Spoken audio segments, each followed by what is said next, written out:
বুঝলি এয়ারটেল, আমাদের তো অবস্থা খারাপ। জনগণ তো সবাই আমাদের ছেড়ে চলে যাচ্ছে। আরে এত বিলাসিতা বাড়িয়ে ফেলেছি, এবার তো বাড়ির লোকজন না খেয়ে মরে যাবে রে। কি করা যায় বলতো? এ তো মহা বিপদ। খুব তো মানুষকে প্রথমে ধোকা দিয়ে বোকা বানাতে চেয়েছিলিস। নাও, বোঝো এবার ঠেলাটা। চালাকি দ্বারা কাজ হাসিল করতে চেয়েছো। বুঝলি জিও, কথায় আছে না, অতি চালাকের গলায় দড়ি। আরে ভাই, আমরা ব্যবসা করতে এসেছি, আমরা তো আর দান ছত্র খুলে বসিনি। প্রথমে ফ্রিতে দিয়েছিলাম বলেই তো আজকে মানুষ আমাদের অন্ধভক্ত হয়ে গেছে। তাই আর কি ভেবেছিলাম যে একবার টোপ গিলে নিয়েছে, তাই আর মানুষ আমাদের ছেড়ে যাবে না। এখন তো দেখছি পুরো উল্টো হয়ে গেল রে। হবে নাই কেন? তোর লোভ যে আকাশচুম্বী। কি দরকার ছিল তোর হঠাৎ করে রিচার্জ প্ল্যানটা বাড়ানো? তোর তো টাকার অভাব নেই। আরে না বাড়ালে চলবে? দিন দিন বিলাসিতা বাড়ছে, খরচাও বাড়ছে। আমার ঘরে তো আর টাকার গাছ নেই যে নাড়িয়ে দিলেই পড়বে। তাই তো জনগণের মাধ্যমে টাকাটা তুলতে হয়। ঠিক আছে, তা বলে এতটা রিচার্জ প্ল্যান বাড়ানো তো ঠিক হয়নি। আরে জিও, তুই তো পুরো গাছটা সহ উবড়ে খেতে চাইছিস।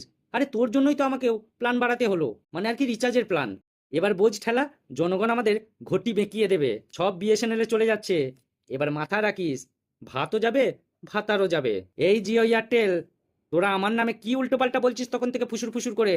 আরে, যেই আমি তোদের বাড়া ভাতে ছাই দিয়েছি অমনি তোদের গাটা জ্বলে যাচ্ছে। কিছুই করার নেই, খুব রিচার্জ প্ল্যান বাড়িয়েছিস। আরে দেখবি জ্বলবি আর লুচির মতো ফুলবি। এবারে তো আমি খেলাটা শুরু করব, তাই এবার খেলা হবে, দেখতে থাক। একটা কথা মাথা রাখিস, তোদের অহংকারই তোদের পতন। তোর পরিকাঠামো কি আছে রে বিএসএনএল? তোর তো টাওয়ারটাই দাঁড়ায় না, তোকে নিয়ে লোকে ধুয়ে জল খাবে। সেই তো পুরনো ঢরঢরে ব্রিটিশ আমলের জিনিস, তাতেই তোর অহংকার এত বেশি। তাই বলছি, তোর অহংকার করা সাজে না। ঠিক বলেছিস জিও ভাই, সবাই জানে যে বিএসএনএল মরে গেছে। তুই যে এত বড় বড় কথা বলছিস, এত কোটি গ্রাহককে তুই পরিষেবা দিতে পারবি? দেখ জিও এয়ারটেল, একটু অপেক্ষা কর। তোদের হাতে লণ্ঠন ধরাতে আমি খুব তাড়াতাড়ি আসছি। নতুন ভাবে এর প্রতি মানুষের আস্থা কমে গেছে। কেন জানিস?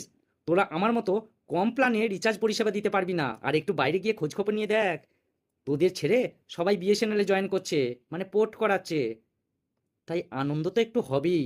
আরে ভাই এয়ারটেল, এই খবরটা সত্যি, প্রায় 10 লক্ষ লোক আমাকে ছেড়ে বিএসএনএল এ পোর্ট করে ফেলেছে।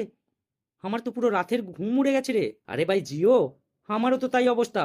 3 লাখ গ্রাহক আমাকে ছেড়ে বিএসএনএল এ পোর্ট করিয়ে নিয়েছে। এবার তো মনে হচ্ছে আমাদের ব্যবসাটা লাটে গেল।